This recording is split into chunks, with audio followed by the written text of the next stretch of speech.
Ciao a tutti, in questa pillola volevo parlare degli accordi aperti e in particolare delle tre posizioni, diciamo, fondamentali, quindi del Mi, La e Re, e di come queste tre posizioni, anche se sembrano per certi versi queste diteggiature sembrano abbastanza diverse una dall'altra, in realtà hanno moltissime cose in comune. Quindi possiamo esaminare alcuni aspetti che potrebbero aiutarci molto anche sia a memorizzare i vari tipi di accordo, perché questi sono elementi maggiori, e sia anche a capire come costruire gli accordi e trovare le nostre versioni, i nostri arpeggi, le nostre cose. La prima cosa che possiamo notare è che la terza nota dell'accordo,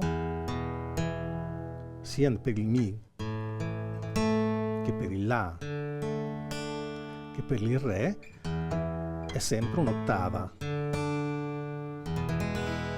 Quindi noi cosa possiamo fare con un'ottava? Ad esempio potremmo spostarla indietro di un semitono e ottenere una settima più, oppure spostarla indietro di un tono intero e ottenere una settima, chiamiamo generalmente settima o settima di dominante. Da ottava, settima più e settima. Quindi spostando il dito centrale fondamentalmente, in ognuna di queste tre diteggiature abbiamo lo stesso effetto. Quindi praticamente dall'ottava, quindi dall'accordo maggiore normale, troviamo la settima più e la settima. Quindi già questo ci aiuta a capire come queste forme, queste diteggiature in realtà siano molto simili tra di loro. In realtà potremmo spostare anche l'ottava in avanti e farla diventare una nona. Non sono posizioni semplicissime, comodissime, però sono molto interessanti. Quindi ovviamente da ottava diventa una nona. Adesso non ci addentriamo nel discorso degli intervalli, degli accordi, eccetera, eccetera, però intuitivamente pensiamo che dopo l'otto, l'ottava, c'è la nona, che poi in realtà è come la seconda un'ottava sopra. Quindi da Re a Mi, la seconda, o la nona, l'ottava sopra. È molto interessante quello che possiamo fare col dito invece più in basso della diteggiatura. Questa nota è una terza maggiore, sia per il Mi che per il La che per il Re. La cosa importante della terza è che è la nota che dà la caratteristica maggiore o minore a un accordo. Quindi partendo dalla terza maggiore, se noi spostiamo indietro di un semitono, sia l'intervallo di terza diventa minore, ma anche tutto l'accordo diventa minore. Facendo anche sul La, la terza maggiore indietro di un semitono diventa minore e tutto l'accordo diventa minore. Per il Re ovviamente è tutto uguale. Quindi questo, anche qui le diteggiature possono sembrare strane, però abbiamo sempre, con questo sistema, in un certo senso, abbiamo sempre il modo di ricavarle se ce le dimentichiamo. Basta ricordarsi che questa è l'ottava e questa è la terza. Ma possiamo spostarci ancora indietro. Qui abbiamo spazio ancora, possiamo scendere ancora. Ecco, questo è un accordo che non ha terza, perché la terza, ovviamente, terza minore si ferma. E quindi abbiamo la stessa nota di prima, abbiamo una nona.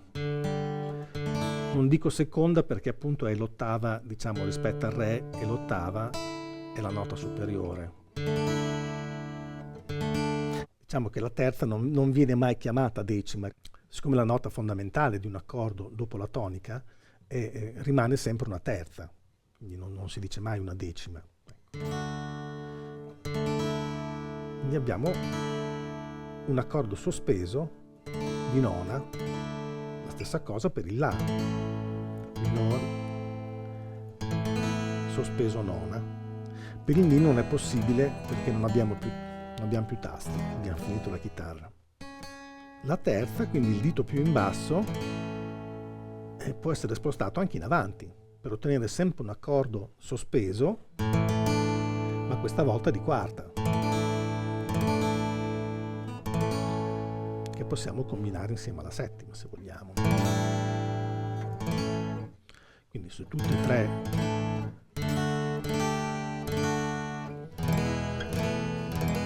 le posizioni, su tutte e tre le diteggiature, spostando in avanti il dito più basso,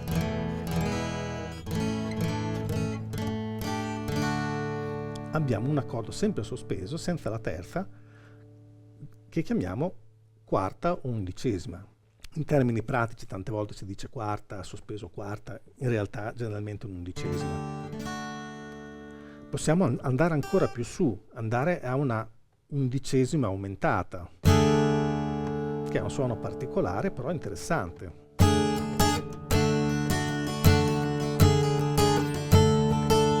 Arrivare anche a una quinta.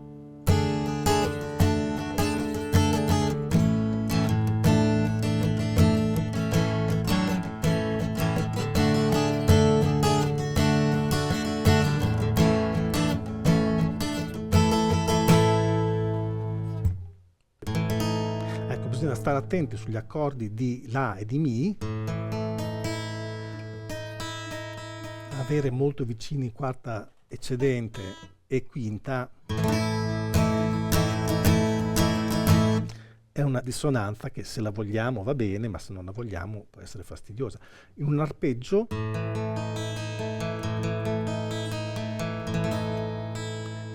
invece può suonare piuttosto bene.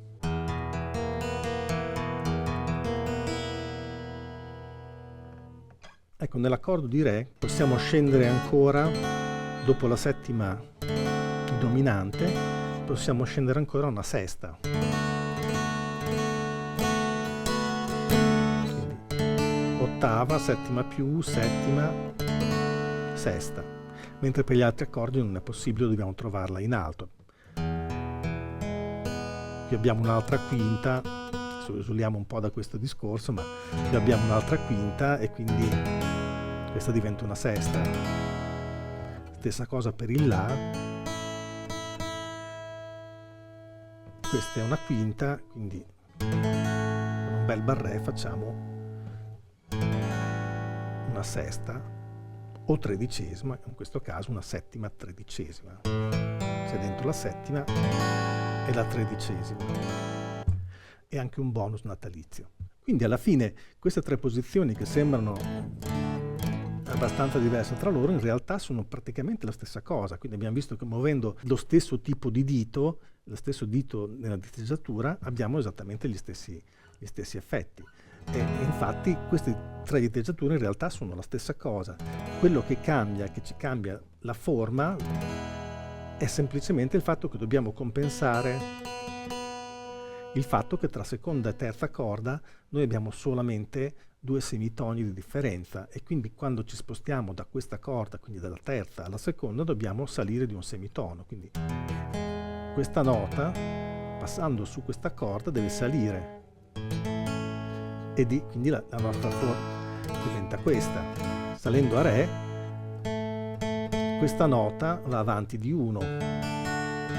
Quindi in pratica la diteggiatura è esattamente uguale, compensiamo solamente la diversa cordatura tra le corde. Ecco, questo penso che sia un aspetto interessante delle forme degli accordi, perché ricordandosi queste piccole cose possiamo trovare sempre, partendo dalle 3 forme maggiori, possiamo ricavare gli altri tipi di accordo e poi appunto possiamo sbizzarrirci e cercare ovviamente tutte le nostre combinazioni, perché il minore può essere un minore settima e quindi pian piano possiamo ampliare il nostro vocabolario di accordi, trovare le nostre cose, ma soprattutto io penso anche aiutarci a memorizzarli. Ecco, non vedere gli accordi e poi in seguito magari anche le scale, cose del genere, come delle cose staccate, delle forme a sé stanti, che secondo me è sempre quello un po' il pericolo. Ecco, vedere come sono estremamente collegate, quindi da un La, maggiore, minore, nona, quarta.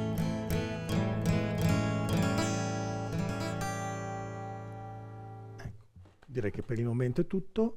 Spero che questo video vi sia piaciuto e che questi piccoli suggerimenti, queste piccole strategie vi possano essere utili per il vostro studio. Ciao a tutti!